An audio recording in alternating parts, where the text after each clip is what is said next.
Welcome to news 360. నేను మీ పవన్ కృష్ణమూర్తి. జగన్మోహన్ రెడ్డి మాజీ ముఖ్యమంత్రి, ప్రస్తుత పులివెందుల ఎమ్మెల్యే. నాకు ఇప్పటికీ చాలా ఆశ్చర్యం అనిపిస్తూ ఉంటుంది.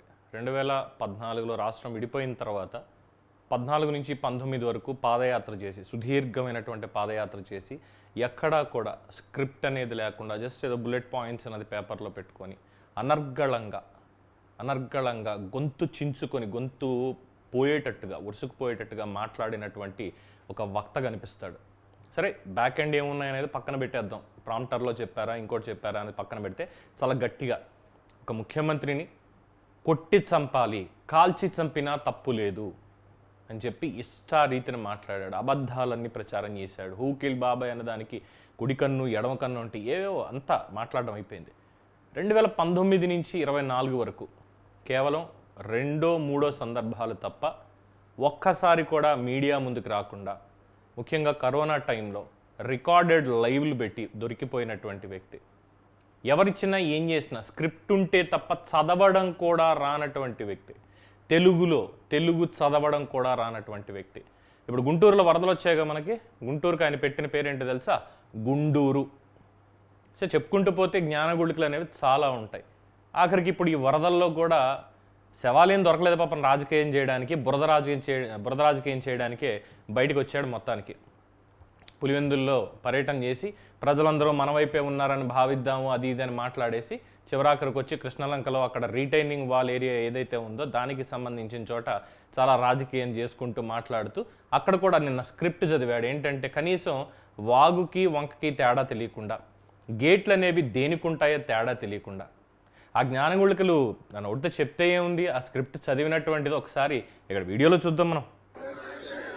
తాను ప్రజలను పట్టించుకోవాల్సిన ఆవశ్యకతను పూర్తిగా మర్చిపోయి రెడ్ బుక్ పాలనతో పరిపాలన సాగిస్తూ కక్ష సాధింపుల మీదనే ధ్యాస పెడతా ఉన్నాడు తప్ప గవర్నెన్స్ మీద ఏం చెయ్యాలి అన్న దాని మీద ధ్యాస లేకనే ఇది మ్యాన్ మేడ్ ఫ్లడ్ కింద ఇంత భీకరంగా చంద్రబాబు నాయుడు గారు ఉన్న మ్యాన్ మేడ్ ఫ్లడ్, ఇల్లు కరకట్టు మీద ఉన్న ఇళ్లకు మ్యాన్ మేడ్ ఫ్లడ్ అంటే ఏంటి? ఎవడెళ్ళి పోస్తే వచ్చింది వరద? అక్కడ ఎవడెళ్ళి తోడిపోసాడు? ఉందా అలా కనీసం? పైగా హైకోర్టుకి వెళ్ళి నాకు ప్రతిపక్ష హోదా ఇస్తారా చస్తారా అని కూర్చున్నాడు కదా. ఇవా మాట్లాడేది?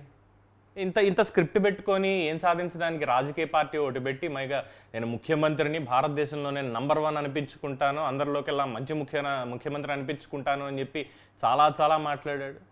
యాక 39% ఓట్లు మాకు ప్రజలు వేస్తారు కాబట్టి వాళ్ళ రక్షణ కోసం మేము వచ్చేస్తున్నాం, ఇప్పుడు మొత్తం చంద్రబాబు నాయుడు అసలు చేసిందేం లేదు అంటూ ఇష్టం వచ్చినట్టు మాట్లాడుతున్నాడు. మ్యాన్ మేడ్ ఫ్లడ్సా? ఏం చేశారయ్యా? చెప్పేవాడు ఏదో అయితే వినేవాడు ఇంకోటని మిమ్మల్ని మీలాంటి వాళ్ళని చూసిన తర్వాత వచ్చినట్టుంది సామెత, పెద్దలు గతంలో పెట్టినటువంటిది. తర్వాత చేసిందంటే మనకు బుధవారం నాడు అలర్ట్ వచ్చినప్పుడే తుఫాన్ రాబోతా ఉంది అని చెప్పి అలర్ట్ వచ్చినప్పుడే మనం కానీ ప్లానింగ్ చేసి ఉండింటే తుంగభద్ర నుంచి వచ్చే నీళ్లు శ్రీశైలం, నాగార్జున సాగర్లో ఆగి ఉండేటివి. పులిచింతల్లో మూసీ నది నుంచి వచ్చే నీళ్లు ఆపుకొని ఉండవచ్చు. తర్వాత ఉపనదుల నుంచి వచ్చే నీళ్లు ఏదైతే ఉందో ఆ ఉపనదుల నుంచి వచ్చే నీళ్లు పారినా కూడా ఇంత తీవ్రమైన డ్యామేజ్ ఎక్కడా కూడా ఉండే పరిస్థితి కూడా ఎక్కడా ఉండదు. బుడమేరు అనేది బుడమేరు నుంచి వరదలు వస్తా ఉన్నాయని తెలుసు. బుడమేరు నుంచి వస్తా ఉన్న వరదలను కూడా ఇక్కడిని పంపించే కార్యక్రమమే చేశారు. శనివారం రాత్రి ఒక అలర్ట్ లేకుండా, ఒక సిగ్నల్ లేకుండా నీళ్లు బుడమేరు నుంచి గేట్లు ఎత్తేశారు. నీళ్లు బుడమేరు నుంచి గేట్లు ఎత్తేశారు. ఎర్రిమాలోకమా ఇంకేమన్నా అనాలా నాకు అర్థం కాదు. బుడమేరుకి గేట్లు ఉన్నాయా? బుడమేరు వాగు మీద గేట్లు ఉన్నాయా? నిజమే, వరద బుడమేరు నుంచే వచ్చింది, తప్పనట్లేదు. గేట్లు ఉన్నాయా దానికి? ప్రకాశం బ్యారేజ్కి ఉన్నాయి, ఇందాక చెప్పిన శ్రీశైలానికి, నాగార్జున సాగర్కి ఉన్నాయి, పులిచింతలకు ఉన్నాయి, వీటికి ఉన్నాయి గేట్లు. బుడమేరు మీద గేట్లు ఎక్కడుందిరా? బుద్ధి లేని సన్నాసి అని తిడుతున్నారు ప్రజలు. ముఖ్యమంత్రి చంద్రబాబు నాయుడు అయితే ఒకటే మాట అన్నారు, బుడమేరుకి గేట్లు ఉన్నాయో లేవో తెలియకుండా ఈయన సీఎం ఎలా అయిపోయాడు మరి 2019 నుంచి 24 వరకు అని చెప్పి ఆయన కూడా ఎద్దేవా చేశారు. మరి ఆ స్క్రిప్ట్ రాసిన సన్నాసి ఎవడో కనీసం రే మన నాయకుడు బయటికి వెళ్తున్నాడు, మనం జాగ్రత్తగా ఇవ్వాలి, ప్రజల్లోకి తీసుకెళ్ళినప్పుడు జాగ్రత్తగా మాట్లాడించాలి అన్నది ఉండాలి కదా. చంద్రబాబు నాయుడు కొంప కరకట్ట మీద ఎక్కడో ఉంది, అది మునిగిపోతుంది, బుడమేరు అందుకని చెప్పి ఇది చేశారు. అసలు చంద్రబాబు నాయుడు ఇంటికి కరకట్ట మీద ఉన్నదానికి బుడమేరుకి సంబంధం ఏమైనా ఉందా?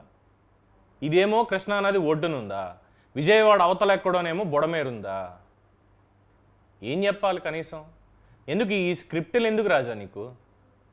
నోటికొచ్చింది ఏదో ఏదో మాట్లాడేసి వెళ్ళిపోవచ్చు కదా, ప్రజల్ని ఇబ్బంది పెట్టడానికిను కామెడీ పీస్ అయిపోవడానికి తప్పితే ఏమనుకోవాలి?